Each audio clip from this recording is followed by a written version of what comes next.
Буџетите и нивниот обем е главниот камен на сопнување кај општините за да можат во квалитетивна смисла да ги менаџираат, но и реализираат проектите од културата, оцени денеска во Штип ресорната министерка Ирена Стефоска. Главно е проблемите се буџетите.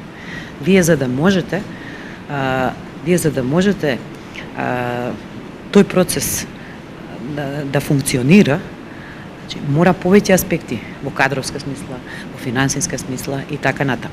Значи, ако тоа не е така како што е замислено, ќе страдаат, например, културата, образованието, спортот, работи кои што се поврзани со основните потреби на граѓаните. Елаборирајќи го процесот на децентрализација на институциите од културата, што треба да преминат под ингеренции на општините, Стефоска го оцени како бавен.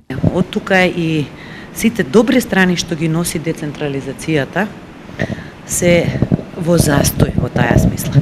Значи, сите заедно мора да работиме, општините да можат постепено да ги превземаат ингеренциите од централната власт во интерес на граѓаните.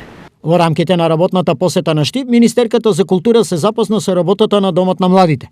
Едно од култните културни изданија на градот, за Стефоска е меѓу поважните приоритети истиот да продуцира сплет на активности во насока на одржување на релативно високото ниво на културно битисување во Штип, особено кога пандемијата е несомнено пречка за непречен нејзин развој.